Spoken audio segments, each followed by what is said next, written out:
Hello friends, आज थोड़े case discussion करते हैं अपन। जो टॉपिक्स पिछले कुछ दिनों में पढ़े थे उनमें से कुछ टॉपिक्स के केस स्टडीज़ तैयार किए हैं, तो आज थोड़े डिस्कस करके देखते हैं।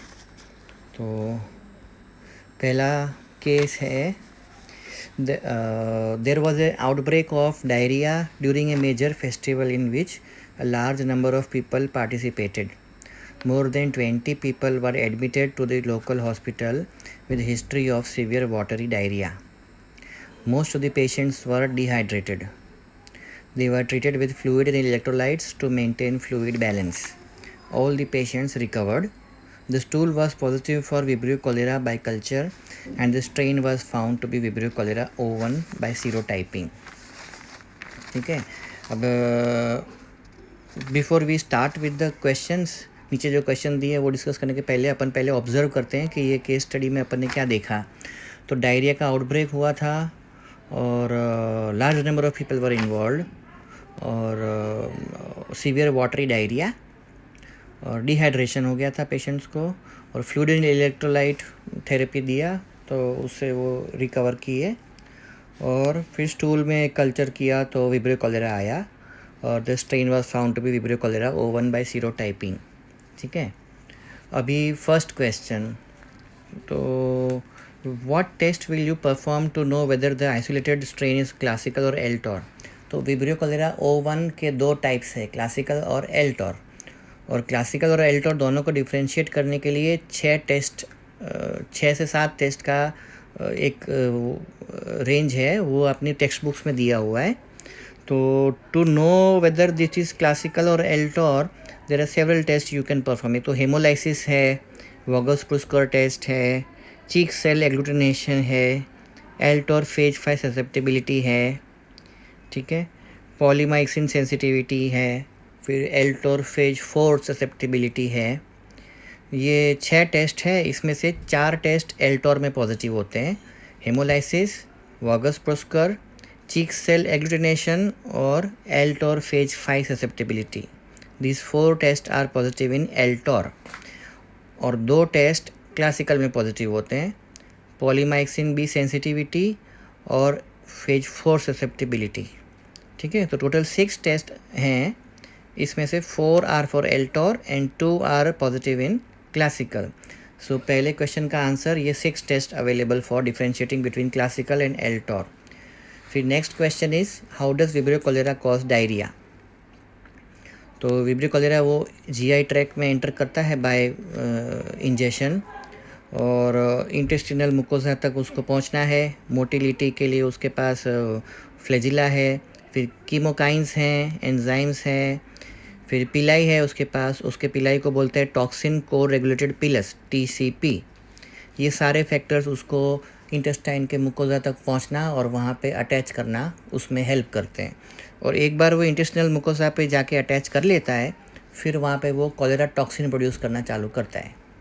और कॉलेरा टॉक्सिन में जैसे बहुत सारे टॉक्सिन्स में होता है एक A सब यूनिट और B सब यूनिट, तो A सब unit is the active and B सब यूनिट इज़ फॉर बाइंडिंग। ठीक है, तो कॉलेरा टॉक्सिन वो साइक्लिक AMP को एक्टिवेट करता है और साइक्लिक AMP को एक्टिवेट करने से वो सोडियम और क्लोराइड की मात्रा इंटेस्टिनल लूमेन में बढ़ जाती है और सोडियम और क्लोराइड के लिए सामने फिर वाटर भी लूमेन में आ जाता है from the cells and extra cellular fluid. तो फिर water and electrolytes in the lumen और that will lead to diarrhoea. तो increase secretion of water and electrolytes, तो दैट इज़ डायरिया। और कॉलेरा में जो डायरियल स्टूल है उसका वॉल्यूम काफ़ी ज़्यादा होता है compare to other infectious diarrhoea causes. Cholera में the quantity of stool is more, it may be as much as 250 ml per kilogram of body weight. और कॉलेरा का stool rice watery in appearance होता है, it is colourless, odourless with mucus and उसमें intestinal wall में inflammatory response नहीं होता, इसलिए cholera stool में RBC नहीं होते, पर there will be some amount of WBCs। और बाइकार्बोनेट काफ़ी होता है, तो bicarbonate rich electrolyte fluid which is rice watery in appearance It is colorless, odorless with mucus. This is the description of cholera stool. और mechanism of action क्या हुआ? तो cholera toxin activating cyclic AMP, which is leading to increased secretion of water and electrolytes in the intestinal lumen, leading to diarrhea. ठीक है. फिर third question है, what are the vaccines available against cholera. तो for cholera killed और live दोनों type के vaccines available है.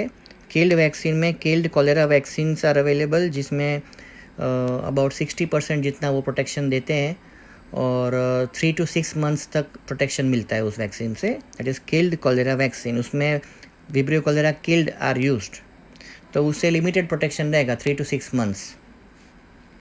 फिर दूसरी एक वैक्सीन है non living oral B sub unit whole cell vaccine.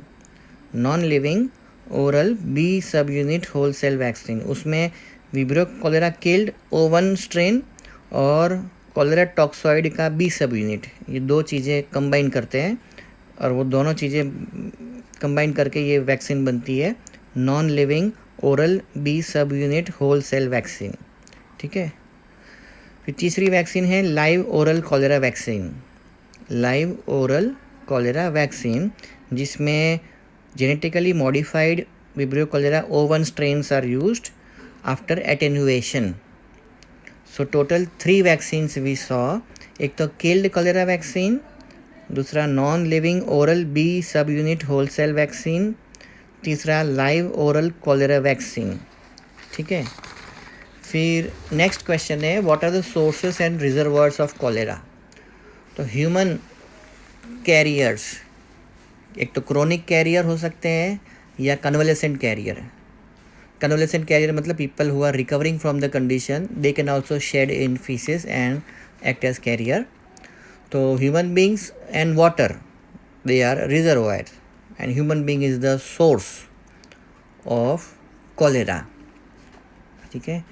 Now besides these 4 questions, we can discuss one more point कि if Vibrio cholera is causing diarrhea, then can you give examples of other bacteria which can cause diarrhea.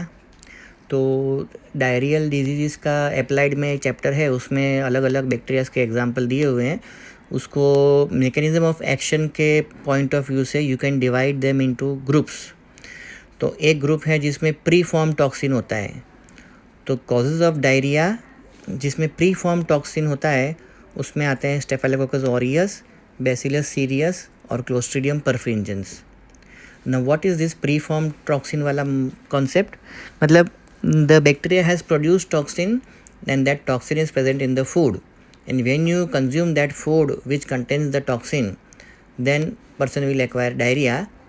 तो उसमें it is not necessary to ingest the bacteria, but the toxin of the bacteria is already there in the food, and when you consume the food, a person will acquire. So this is preformed toxin. तो preformed toxin वाले causes में 3 example आप याद रख सकते हो, staphylococcus aureus, bacillus cereus और clostridium perfringens. फिर साइटोटॉक्सिन प्रोड्यूसिंग बैक्टीरिया का एग्जाम्पल है clostridium difficile. Cytotoxin producing bacteria clostridium difficile. फिर enterotoxin producing bacteria. Enterotoxin producing bacteria के एग्जांपल में एंट्रोपैथोजेनिक इकोलाई और एंट्रो एग्रीगेटिव इकोलाई और Klebsiella.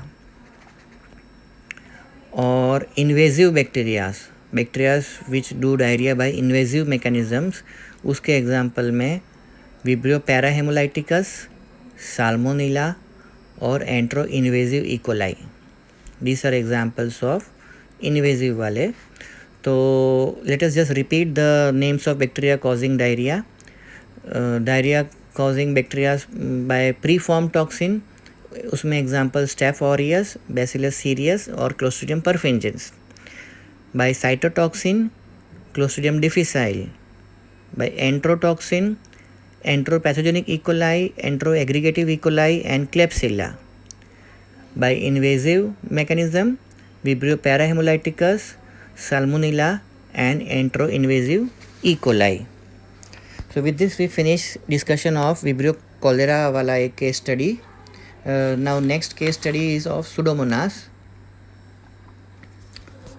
which we take in the next session.